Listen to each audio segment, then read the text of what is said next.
ایک ایسی وادی جو جنوں، پریوں، بھوتوں، دیو اور عجیب الخلقت مخلوق کے متعلق جانی جاتی ہے۔ ایسا پہاڑ جہاں ہمیشہ اندھیرا رہتا ہے، چاند سورج کی روشنی وہاں کبھی نہیں پہنچتی۔ وہ وادی جہاں آج تک کوئی شخص نہیں پہنچ سکا۔ کیا یہ وادی جنوں کا دیس ہے یا کسی اور دنیا میں جانے کا کوئی پر اسرار راستہ؟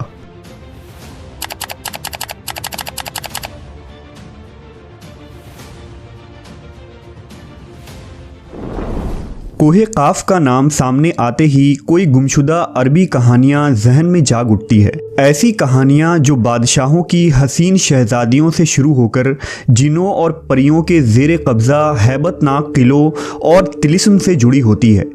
ایسی کہانیوں کا مرکز عام طور پر یہ ہوتا ہے کہ فلاں ملک کے طاقتور بادشاہ کی حسین اور نرم و نازک شہزادی کو فلاں جن یا دیو نے اغوا کیا اور کوہ قاف کے کسی وادی کے تاریک محل میں لے جا کر قید کر دیا۔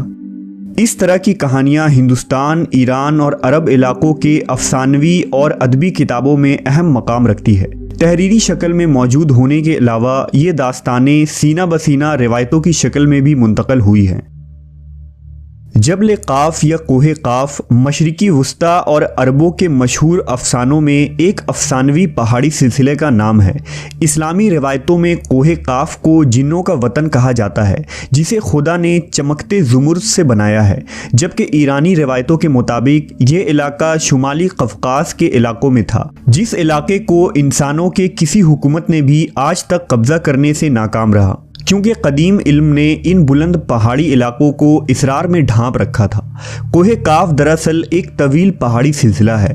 یہ زمین کا سب سے دور دراز مقام کہا جاتا ہے، جو داستانوں میں زرتشت کی زمین اور سیمرغ نامی پرندے کی وجہ سے مشہور ہے۔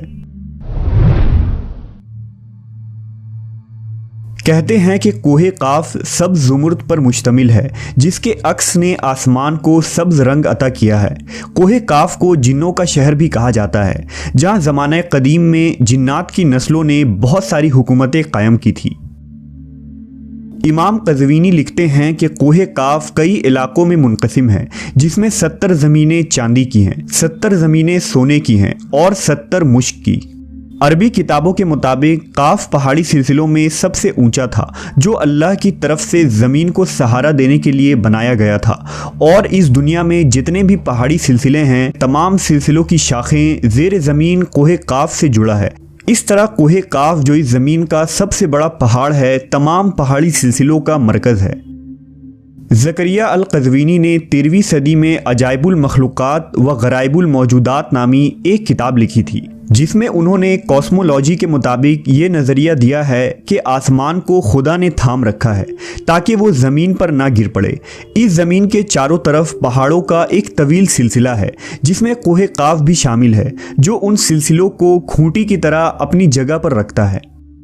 اسی طرح مشہور صوفی بزرگ جلال الدین رومی نے اپنی تحریروں میں کوہ قاف کا ذکر کچھ یوں کیا ہے کہ طاقتور بادشاہ سکندر ذوالقرنین نے آب حیات کی تلاش میں مشرق کا سفر کیا تھا۔ اس سفر کے دوران آپ کوہ قاف تک جا پہنچے تھے۔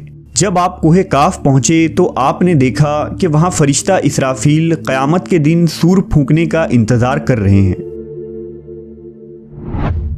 کوہ قاف اور اس میں آباد مخلوقات کے متعلق ایک اور روایت بیان کی جاتی ہے کہ حضرت ابن عباس فرماتے ہیں کہ رسول اللہ صلی اللہ علیہ وسلم ہمارے پاس تشریف لائے جبکہ ہم مسجد نبوی میں حلقہ بنا کر بیٹھے ہوئے تھے۔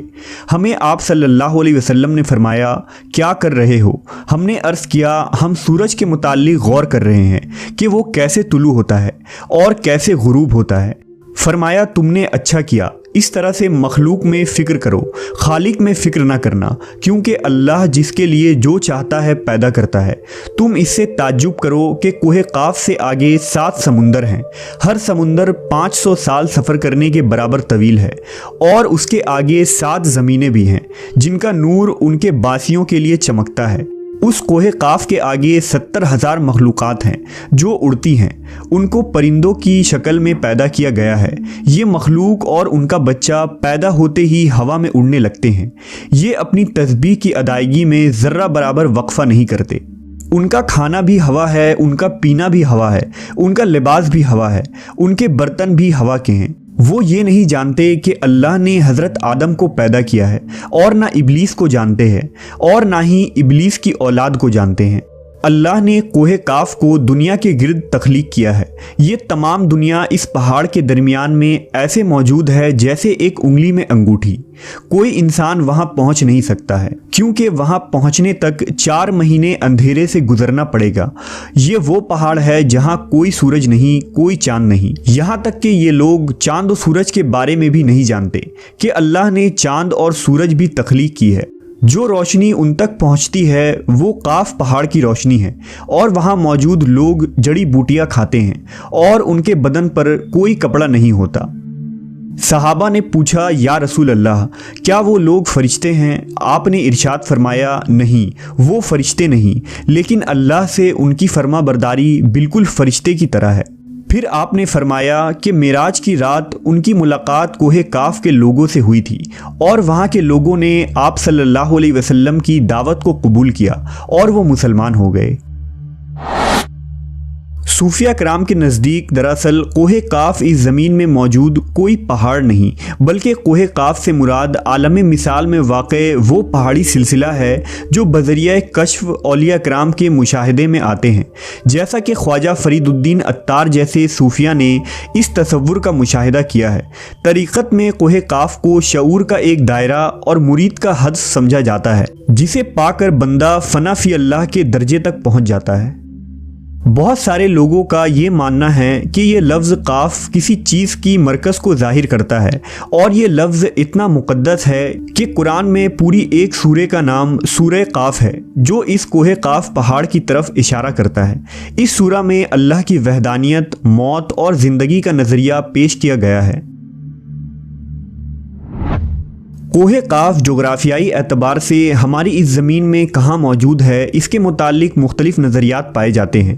زیادہ تر مورخین کا اس بات پر اتفاق ہے کہ عربی داستانوں کی کوہ کاف دراصل موجودہ روس میں قفقاز یعنی ماؤنٹ کوککس نامی ایک پہاڑی سلسلہ ہے۔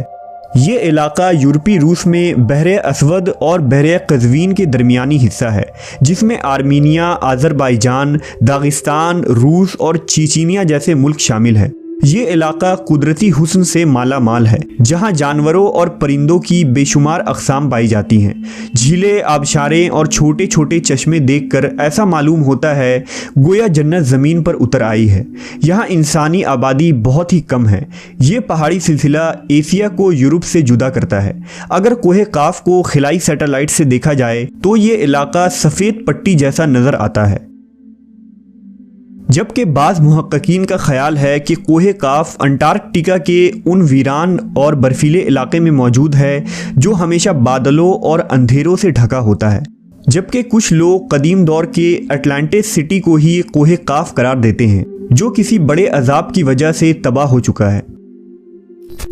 جدید فزکس کی نئی دریافت یعنی ڈائمینشنز بھی کوہ کاف کو سمجھنے میں آسانی پیدا کر سکتی ہے۔